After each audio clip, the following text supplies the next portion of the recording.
All right, welcome to yet another fabulous Linux Zoo Crew.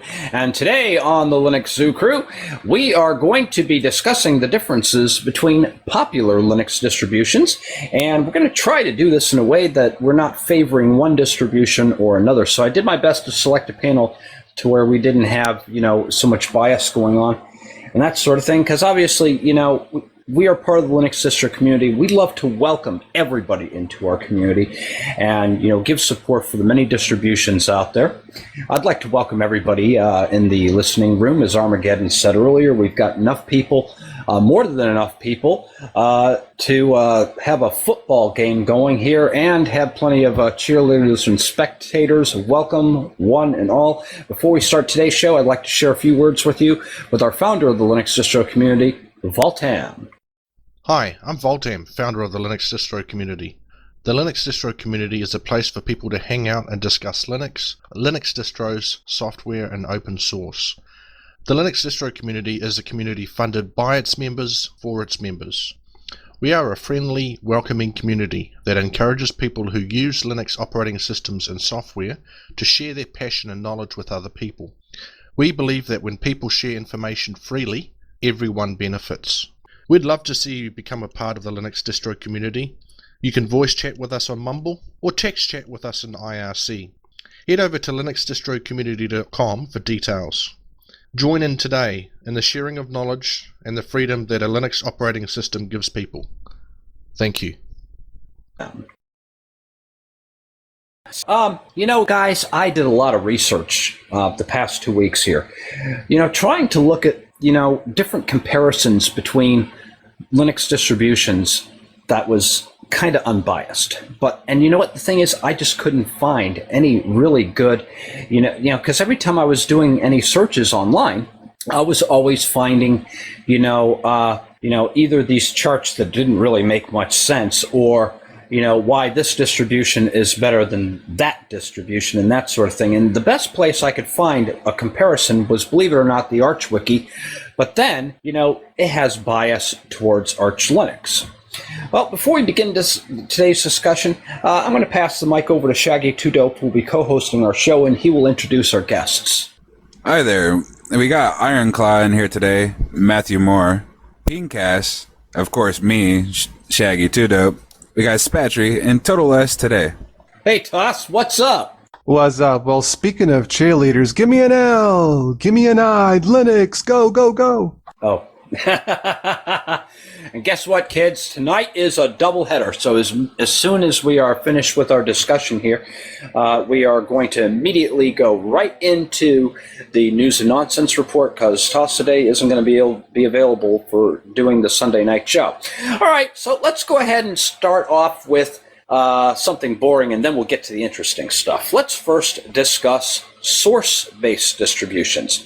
Now, source-based distributions are highly portable, giving the advantage of controlling and compiling the entire OS and applications for a particular machine, architecture, and usage scheme, with the disadvantage of the time-consuming nature of source compilation. One of these distributions, of course, is Gentoo Linux. Let's go ahead and pass the mic over to Shaggy 2Dope. Share with me your impressions of Gentoo. I might have a few questions to ask you about that. Well, Gentoo being a source-based distro it's important when you set up to understand what all the flags are and all the sort of the build environment you have to build. If you're going to compile software entirely for GTK or entirely for the KDE, Qt type software, you have to configure to use one or the other. You can use both. Gentoo is the sort of situation where you can make it what you want, and it's pretty cutting edge compared to other distributions, and it's pretty stable as you have to compile and understand everything yourself. Gentoo is one of those things where it's more hands-on than almost any other distro, but it'll give you more bang for your buck. Now, Pingcast has also used Gentoo Linux as well, and share with me some of your impressions of that. Well, I'll definitely say it's customizable, as Shaggy has said. You can set your use flags and all that. You're dealing with the source. It's not just a pre-built binary. So you can say, I want support for this type of software, or I don't want to have support for this type of software, I want to compile against these libs, stuff like that. Definitely more customizable, just more time consuming, but customization, that's definitely the big thing about it, and that's definitely where something like Gentoo is going to shine, because of all the different options you have with your software that you just wouldn't have if you were using a binary distro. Now, I've used a derivative called Sabayon, which I thought was a very nice distribution. Okay, but what was nice about this is you didn't have to build it for yourself. Now, my understanding with any source-based distribution, and I feel that some portions of Arch Linux could also fall into this category, especially if you're using the AUR, because you are compiling items from source. The advantage that it gives you is that when you are building packages specific to your architecture, you are in essence, putting something together that is built for performance. But is it really worth, waiting all that extra time for things to compile to get, that little bit of a boost or edge in performance? How do you see it, Shaggy? Well, just to make it clear, just because something's not inherently a source-based distro doesn't mean you can't do it. There's Debian-based distributions that enable you to build a lot of packages from source, albeit a little bit of a different means, and it's more fluidic on Gentoo. The benefits don't really present themselves unless you have special case scenarios. In general, you're better off with the binary distro for ease of use. But most Gentoo users would agree that it's also fun as well. The only thing, that could deter some people is I'm the type of user that I want to spend more time working on my computer and not maintaining it. And this is something that you would see in a source-based distribution because these are rolling releases. So, I put Arch in that category as well because of the fact you are, spending time maintaining your system and not as much time as you want to actually be working on things. And so maybe that's one reason why, that I can say for sure that's one reason why I'm still not using Arch, because I didn't want to spend that much time, maintaining the system. And I think that's something that you would also do in Gentoo. Am I correct? Oh, of course, but to an extent, with a proper build environment and a proper setup, you're going to be able to redeploy your install and reuse the software, except for major versions. If there's a new major version of a core component, it's going to, things break. But this happens in almost every distribution, so it's not fair to even say that about Gentoo. It's a pretty solid, and I think the mentality is they ship with sane defaults, which allows you to run everything pretty, flawlessly. It has a very strong support base and a lot of followers who really love this distribution, and it's well suited for many people out there. Ironclaw, I believe you've even had a little experience with this. Oh, over the years, yeah.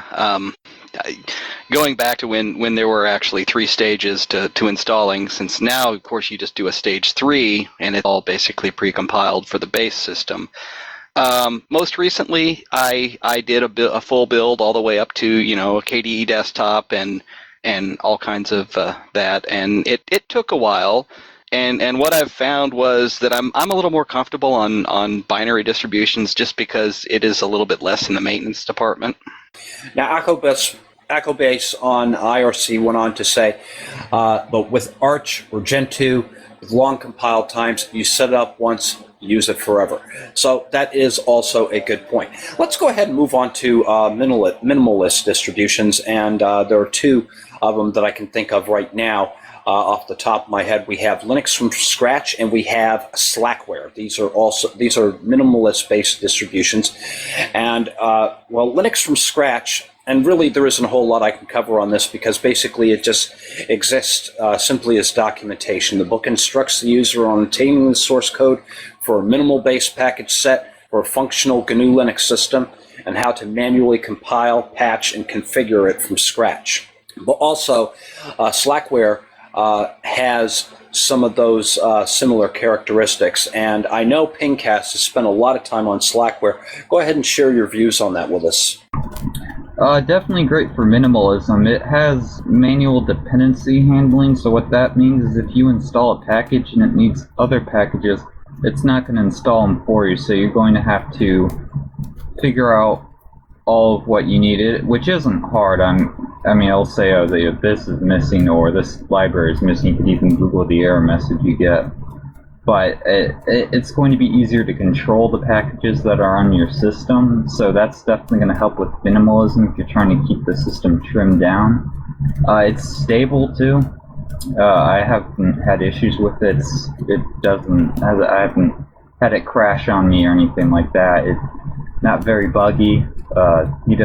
The developer does a good job with stability, and yeah, minimalistic, lightweight, stable. That's been my experience with it. Now, my question is, and I think I heard you mention this in the past, and I don't know if that has changed. You still manually configure all the dependencies yourself with this distribution, is that correct?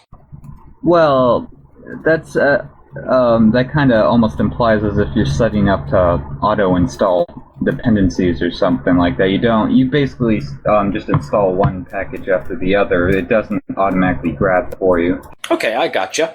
All right, and then of course another minimalist distribution, and thank you, Stripe, for pointing this out to me because I did have this in my list. Another minimalist distribution that is rapidly gaining in popularity, and there are a number of shows on YouTube about this, is Puppy Linux. Puppy Linux is one of the small ultra-lightweight desktop distros, weighing in at only 100 megabytes. Puppy Linux is unique from other live CD distros in that it can cache itself entirely in RAM, thereby allowing you to have free use of all your optical drives. Not only that, all the software contains the really small, lightweight tools and that sort of thing. You guys should check out Puppy Linux World if that is your thing, because Puppy Linux, now I don't know if I have any people on the panel here who actively uses Puppy Linux, but I have seen it in action. I've even reviewed it on my show. It is a very competent distribution for many of you minimalists out there. Okay, let's go ahead and move on into general distributions. And what I mean by general distributions, these aren't so necessarily beginner-friendly, but these distributions are in common use today. And let's start off with Debian GNU Linux. And Debian GNU Linux is a Linux distribution that attempts to have a totally free operating system. But the thing is, they do have non-free software in the repositories. Ubuntu is based on top of it, and there are a number of other really great distributions out there that build on top of a Debian base. They have a stable, they have a testing, and then of course they have the SID. They have the SID branch where you can get the bleeding edge stuff. We'll start with you on this one, Ironclaw. Oh yeah, I love Debian. It's what I run on my server here. Actually, I'm running Debian's Wheezy or 7.0, and it's proven to be perfectly stable, and it does exactly what I want it to do. Matthew. Yeah, I like Debian quite a bit as well. I tend to gravitate towards Linux Mint Debian Edition, however, because I find that some of the stock software packages are a little outdated, and I just don't have the patience to do the stuff myself. So I gravitate towards distributions that use the platform, but have already kind of done the work for me. Pinkcasts. I've done all those distros, Slackware, Gentoo, Debian. I've used them. I gravitate more towards. I just want the stuff to work. I've installed it all, configured it all, done all that, learned it. I just like my stuff just works. So Debian is a good solid base for stuff like that. As vanilla Debian with stable software is a bit old for my taste. I wasn't aware. Ironclaw apparently claims that Wheezy's been stable for him. I haven't personally run it. I thought perhaps it would be a bit unstable, so I'll definitely have to try out Wheezy, as stable is just too old for me. I definitely like to see how that works for me. Now, next to Slackware, it is my belief that, because I believe Slackware is still the oldest Linux distribution, and then followed by Debian. But Debian does have a large base of architectures that this supports. And as C. Smith pointed out on IRC, it is optimized for the Raspberry Pi. They also have it's titled Raspbian, I believe. That's what he was saying on there. So a lot of architectures it supports. What is your view, Shaggy, of Debian? Debian's one of the old go-to distros, and because it takes so long for the stable software to become part of the stable branch, it's one of the distros that everyone loves for servers. It's really stable. It works. It's not necessarily the bleeding edge in software, but for most people, you don't need bleeding edge. Debian's a great distribution, albeit some little hang-ups about how to get software that's not necessarily available in the repositories, even though they have one of the largest repositories and the largest architectures supported in any distro. Let's move on to another common distribution, and we're speaking about your RPM distros, Fedora, Red Hat Linux, SUSE, that sort of thing. Let's start off with you, Ironclaw. Fedora, I used it a lot back when I worked for a clustering company. We built our clusters around it actually, and it was really great because you could merge the repositories pretty easily with it. So we always ran a really up-to-date repository for it. Other than that, I really haven't used it in the last few years, really, just because it doesn't, out of the box nearly as well as some of the other distributions I've played at. Pinkcasts. I'm sorry, I was paying attention to IRC. What was that? Okay, we're speaking about Fedora and RPM-based distros.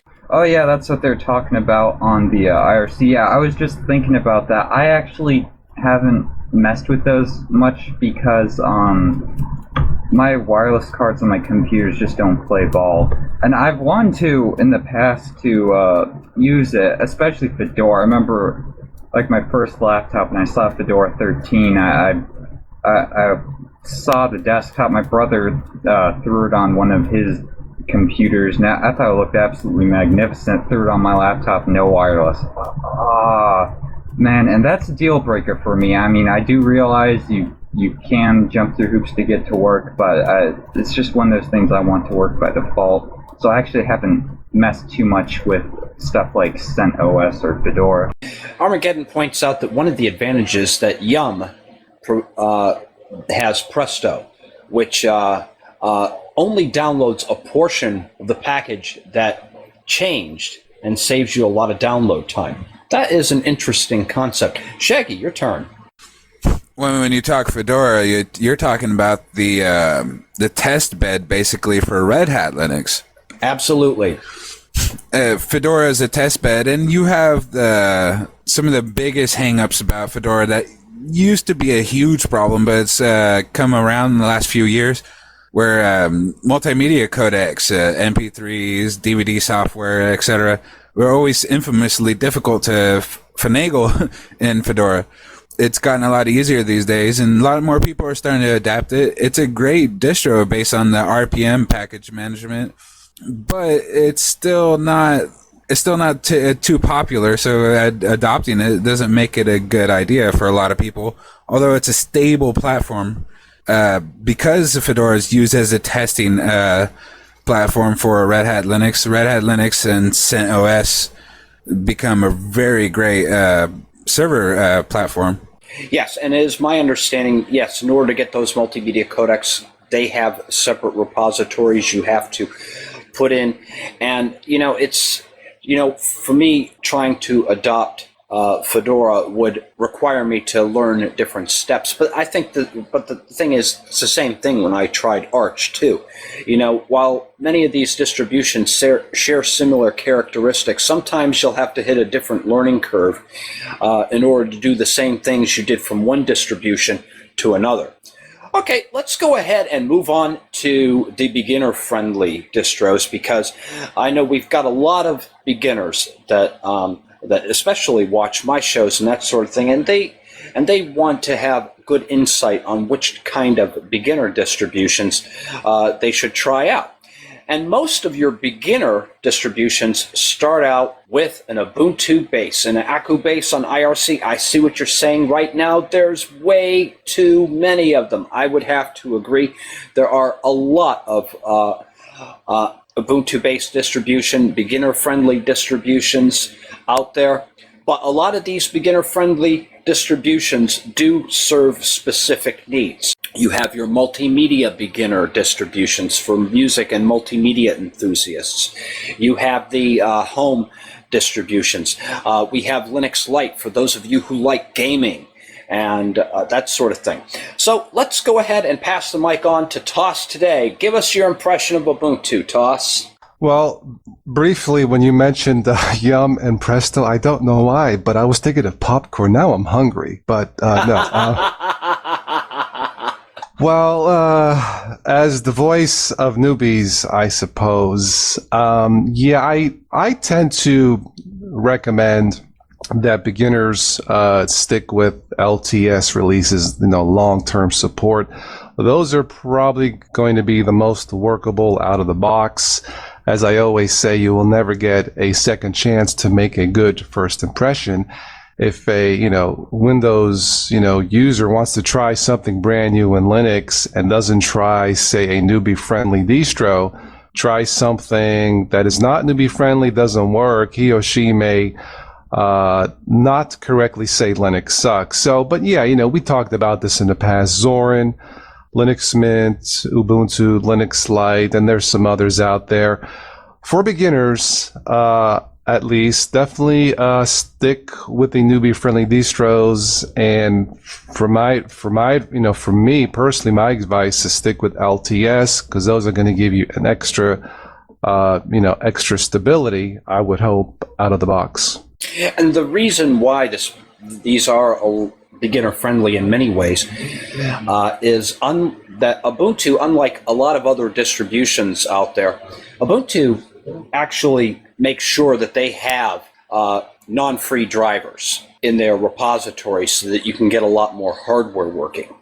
That's very important to newbies who want to try out a Linux distro, and that could be a deal breaker if they can't get their Wi-Fi working, or they can't get their video card working, or there's some other peripheral attached to their system they can't get working. That's a deal breaker. So Ubuntu makes it a point to actually have this where Debian, on the other hand, they have them, but they are not official, and you have to enable those specific repositories. Let's go through the list. We'll start off with you, Ironclaw. What is your impression of Ubuntu or Ubuntu-based beginner-friendly distributions? Well, one of the reasons I love, and I keep around an Ubuntu-based system, I'm running Linux Lite on my main desktop system right now, actually, is the package compatibility with Ubuntu, and the fact that if you go out on the web and you look for, tutorials for things, a lot of the times you'll find, Ubuntu is what they're basing their tutorial on, so you get, the exact commands that you need to give it, right in the tutorial there, and you don't have to do any sort of translating to make it work with, a slightly different Linux distribution. Bingo. Matthew? Well, I like a lot of the beginner-friendly Ubuntu-based distributions, mostly because it's familiar. And I think that's why a lot of people based their distributions off of it as well.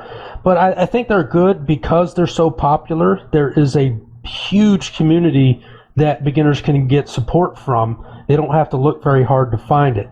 And like you were saying with the drivers, Ubuntu has the Jockey installer. When you first boot it up, it will let the user know, hey, these drivers are available. Do you want to install them? It's just, it's a good way to get introduced to the Linux world because you don't have to do a lot of hard figuring out, and the support is there.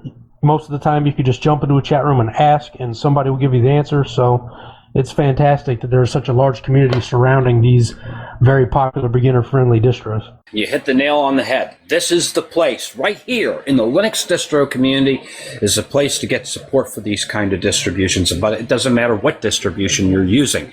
We have people in this community who use all different kinds of distributions, and this is the greatest place to come in and ask your questions. Pingcasts.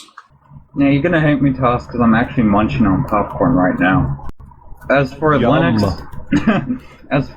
I just want to go back to Fedora for a second. Quick tip for those interested in it: Easy Life gets you all your proprietary stuff, Flash, all that. Now, as for the Ubuntu bases, definitely that's great if you're new to Linux. I actually started on Ubuntu. I actually used Ruby first, which installs it inside of Windows, so you don't actually... It's sort of a way of installing it, but not doing all that partitioning and all of that. It's not actually installed alongside the OS, so you use it, you decide, hey, I like this, I actually do want a full-blown install on my hardware. Then you can do the install to the hard disk and all of that. And Ubuntu and the bases, it's just, a lot of that stuff is done for you, drivers included. Some of these more minimalistic distros, they're not going to have all that necessarily by default. The user might have to go out of their way to add it because it's trying to be slimmed down. Of course, you're probably using binary, so you don't have to worry about flag, source, all that. Ease of use, very nice for those of us who are used to point and click, don't know the command line, and just want our stuff to just work so that we can get on and do whatever is browse the web, whatever. Taco Base made an interesting point in that he was saying that, you know, one thing Ubuntu can do is that when you go to a website looking for software X, you see three big buttons, Windows, Mac, and Ubuntu, and the Ubuntu one is a one-click. You just click the button and boom, the Software Center pops up and installs the software for you, which can be very handy for a number of people. Shaggy, your thought? I've always tried to avoid the term newbie-friendly distro for almost anything, and Ubuntu included. I prefer ease of use. Ubuntu is easier to use, but it's not necessarily targeted at newbies specifically. You can get any distro, Ubuntu, Gentoo, whatever you want, and do whatever you want. It's just whether or not it's going to be, sane and logical to you from whatever mindset you come from. With Ubuntu, you're able to do whatever you want. I've seen engineers that use Ubuntu for their mapping software and stuff. It doesn't mean that there has to be a negative stereotype that Ubuntu or Linux Lite or whatever have you is out there to be some newbie-centric distro. You can do whatever you want on Linux. It's just some configure stuff for you. And most people don't need to fuss around with that. That's needless, unnecessary, reinventing the wheel sort of stuff. I want to install my video driver. I don't really want to go grab it and install the driver and make sure the kernel module is loaded or make sure it's appropriate kernel that I have all the time. Just because you can do it doesn't mean you should do it. I'd have to agree with you because, yes, I can remember installing one distribution, and the first thing I'm doing is I'm going through all of the configuration scripts and manually setting all of that up, whereas we have distributions that take the guesswork out of that for you. It sets it up for you automatically. And I think this is where they're using the beginner-friendly, but I think we should rephrase this as user-friendly because it does fit into the logic of the person that's coming from Windows, where a distribution has an air of familiarity so they can look and see what's on the screen and know what to do. Look, my mother is 70 years old and I've got her running a Linux distribution on her computer, and she's able to go online and read her email. She's able to play her video games. She can access her videos through VLC or visit a website and get the information she's looking for. So, you're right in that respect that, there are those distributions tailored for different needs. Yes, there are some that require higher maintenance, and there are some that are very user-friendly for those of us who just want to get the job done and don't really want to mess with the maintenance. There is a Linux distribution for everybody out there today. Some people who really want to know what makes Linux tick will want to go with the source-based distribution so that they can physically see every step that the computer is going through to get that operating system working. And if that is your niche, there is a distribution out there for you. Or if you're a person like me who wants to be able to run your favorite software, play games, get the work done, and not really care about what's going on in the background, there are distributions out there for you. And for those of you who think that there are too many user-friendly distributions out there based on Ubuntu, don't forget there is Mandriva, there is OpenSUSE, and there is PC Linux OS. And I know there are also a number of other ones out there that are available, and unfortunately we can't cover all of them in the show. We're not saying any one of these distributions is better than the other, but each of these distributions do fall into a certain niche, a certain category. And, that's one thing I can say. I get a lot of people that say, hey, Spat, what distribution should I use for this computer with this kind of hardware that's going to be the fastest? To be honest with you, I don't know, because I don't know what your computer using habits are. I don't know what kind of things you like to do with your computer, so it's hard for me to decide. But the thing is, with high-speed internet connections out there today, it's easy for people to download a number of distributions, and then just using a simple command from a terminal, you can transfer that ISO image over to a USB stick. You can boot the computer, try it out, and see if it's something you're going to like. So I always say experimentation is key. Look at several of the different distribution types that are out there and pick the one that is right for you. Any final thoughts on that, Iron Claw? No, not really. I mean, I run a variety of different distributions here on my home network. I've got OpenSUSE, Linux Lite, Debian, and I've experimented with all sorts of other distributions that I play around with, trying to kind of keep up on it, and they've all definitely got their place. Matthew. Well, I totally agree with the experimentation. A lot of beginners, they'll pick up a distribution and try it for the first time and dismiss it quickly because they don't like it. But what a lot of beginners should remember is that there's many, many different distributions out there. I'm sure everyone on this panel at some point has tried a distribution that they didn't like. So just because you pick up one and don't like it doesn't mean you won't like the next one. So just keep an open mind. Absolutely. Pingcasts. There's a lot of variety out there. I'm sure if you're looking, if you want this machine to do that, or you have certain needs for what your goal is for that operating system, I'm sure there's a Linux distro tailored for that. There's just so much variety. There really is a Linux distro out there for everyone. Shaggy. There's a Linux distro out there for everyone, just as everyone said, but please don't let themes and pretty icons and those things sway you with the base of a distribution.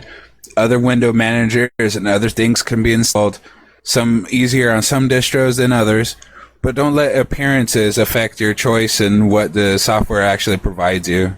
Good one. And, it's funny because as a show host, if there is some, because I review a lot of distributions, and if, let's say, a distribution has an icon set that I like, what I'll do is I'll actually make a copy of that so I can use it on my system if I want to. I'll take bits and pieces out of one distribution or another, and I will go into the user share folder, find out where that icon set or that wallpaper is that I really love, and email it to myself, and then use it on my system.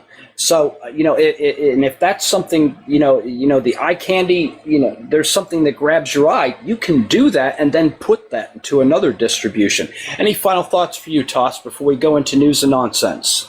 Let me end this by saying new users, beginners, dummies for the win. All right. And now it's time for Sunday night news and nonsense. And actually, it's Saturday night because Toss is going to be doing something tomorrow. What are you doing tomorrow, Toss? I got lots to do. And anyway, let's go right into the nonsense because I am fired up. Alrighty then. Well, before we do that, everybody knows the Ubuntu Edge campaign fails to reach that $32 million target. But the good news is that even though we're not going to be seeing the Edge, Ubuntu Touch will be hitting the market, I believe, next month. All right, some more news. Windows 8 plus TPM, that is Trusted Platform Module, Germany warns of loss of control. Matter of fact, I saw a video on YouTube about this yesterday. This is making a lot of news. Apparently, a lot of people are losing faith and trust in Microsoft because now there's an NSA backdoor. Well, actually, I understand there's been an NSA backdoor in Windows since the NT platform first came out, but this is now spreading more fear, uncertainty, and doubt. Luckily, we don't have any backdoors in our Linux systems that the NSA can easily peek into. So is this going to cause more of an adoption for people to try Linux? We don't know, but they are concerned that because of these backdoors and these different technologies, this could cause potential downtime with their systems. And so we may be seeing Germany doing a lot more switching to Linux. And then more news where Microsoft is concerned. Apparently, stock went up 6% for Microsoft when Ballmer announced he is going to be going within the next 12 months. And everybody knows that, Vista and Windows 8 were under his watch, and these were the biggest fumbles that they've had. As a matter of fact, Windows 8 sale numbers made Vista look like a winner. Wow. Okay, now also we know that, Microsoft has really failed where tablets and smartphones are. Microsoft's online failures, for instance, with their Bing search engine, that isn't doing anything. Pretty much, the shares, I can't remember where they had that in this article here, but apparently the shares for Microsoft from the time that Ballmer started to the prices per share right now is actually lower. So Microsoft is seriously losing money. But on the other hand, Google has and Apple have higher costs per share. Yeah, here it is. For over a decade, Microsoft has largely declined in real value. Its rivals, Apple, currently at $501.42 per share, and Google at a mind-boggling $871.29 per share. And it was $35.62 on when Microsoft stock closed when Ballmer took office, and now it is at $32.39. Wow. Okay, and I'll go ahead and pass the mic now at Toss for the nonsense report. Gee, another Microsoft bashing show. Why not? Here we go. Spatry, you are incorrect. The Windows 8 smartphone is the number 2 selling smartphone. Not here, in Latin America. Oh wait, now I know why. That's actually true, but then there's like a side note. They're giving away free mojitos with the contract. No wonder it's number 2 selling. But, You're full of it. I don't know why it's number 2 down there. I guess Nokia has a very good marketing campaign. That part is true. I was just joking about the mojito part. But I guess congratulations to Nokia. Anyway, well, speaking of Microsoft, you did mention that CEO Steve Ballmer is announced he will retire within 12 months. Well, at least he is leaving on a high note. Windows 8. All right, let's see. What else do I have? Spatcher, you might like this. Apparently, some entrepreneurs, in case you cannot get enough coffee, they have invented a caffeine spray that you spray on your skin to give you that boost. I don't know what they're calling it. Of course, you need to be careful where you spray it. You might get a little bit too much of a boost. But that's coming at a website near you. Caffinol. I like that. Caffinol. Very good. Here's another one you might like, going down my list here. Apparently, scientists have invented a non-hangover beer, meaning something in the beer, in the chemical or whatever, the composition, you can drink all you want, but you will not get a hangover the next morning.